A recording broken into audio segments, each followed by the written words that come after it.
Every person in this room has experienced an uncomfortable situation at some point in their life. Bear with me, but I want to do a thought experiment with you. I'd like for you to visualize a situation or a time where you felt extremely uncomfortable.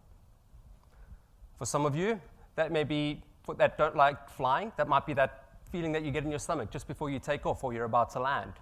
Or for those of you that are claustrophobic, perhaps it's trying to buy a gift in a busy shopping center the day before Christmas. I'm sure many of you are thinking about that Sunday lunch at the in-laws. And for those of you that don't like public speaking, put yourself in my shoes right here today, because I can guarantee you this is pretty uncomfortable. Now, I don't want you to think about this. I want you to live that experience. And if you're living that experience, you should feel a sense of anxiety just sitting there today. Your palms should be sweaty. Now, what if I were to ask you to pull out your laptop to do some work? Honestly, do you think you would be able to perform under that within that experience? Do you think you would be able to reach your potential? Or more importantly, do you think you would enjoy that experience? The answer is almost certainly no. Research from the Center for Disease Control and Prevention estimates that as much as 20% of the global population are neurodivergent. These include conditions such as autism spectrum disorder, which involves persistent challenges with social interactions and repetitive behaviors, ADHD, which involves inattention, and dyslexia, which is a learning disability in reading. Just think about that. That's 1 in 5 people in this room fall outside of the average. Or put in perhaps a more powerful way, 1 person at your table falls outside of this average. We know so much about these conditions biologically and medically, yet we don't fully appreciate how prevalent they are amongst our society today. Have a think about that.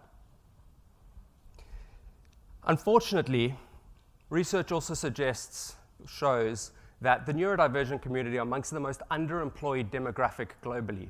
In fact, in some instances, these individuals find it more difficult to find employment compared to those with a criminal record.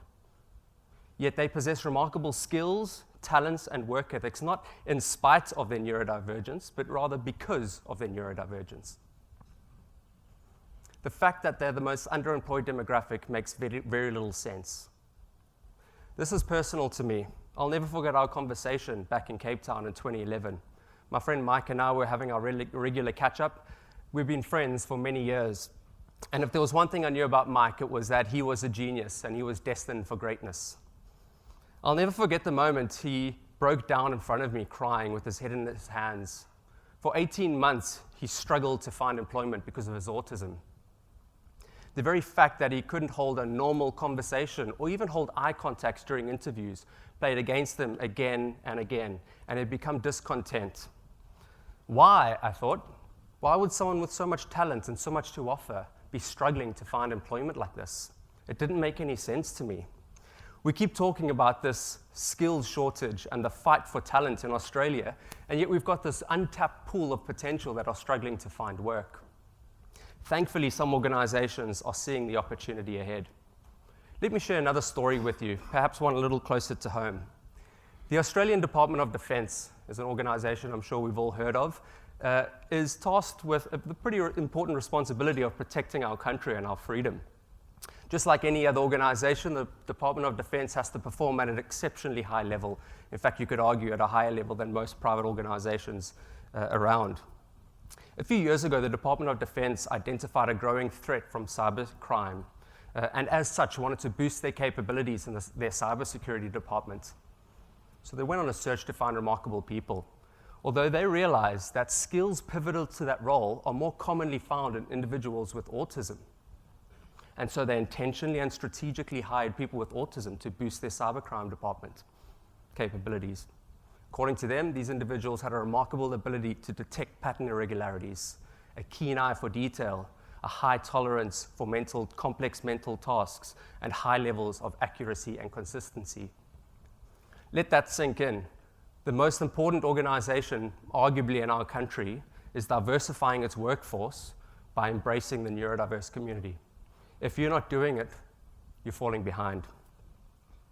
Back to my friend Mike. Eventually, he did land a job, a good one, at a very reputable organization. That's the good news. The sad news is that it only lasted for 3 months. Why? Well, that's where our real estate comes in. You see, just like our thought experiment earlier, he felt too uncomfortable in the work environment. For those of you that visualize that experience, that could feel that sense of anxiety and uncomfort, that's largely within your control. For many in the neurodivergent community, that's out of their control. You see, we're putting people like Mike into open plan offices, people who struggle with social interactions, and expect them to perform at a high level. And then we're surprised when they don't. And I'll never forget asking him the question, yeah, but they provide focus rooms, don't they? And his response was, I'm limited to 1 hour a day. I want to spend 10 hours in there per day. I cannot stress enough how important it is for us to collaborate and co-design with a neurodivergent community in mind. We cannot assume what makes people comfortable and what makes them happy. We need to ask them. And when they give you a response that perhaps isn't considered normal or what you're expecting, respect that and embrace it and act on it. Just picture the possibilities if you change your hiring practices and your hiring biases and you design office spaces with a neurodivergent community in mind. You'll unearth a talent pool and you'll have an exceptionally engaged, loyal, and productive workforce. Is that not nirvana for every organization out there? And the best part is we have the tools at our disposal to work through this.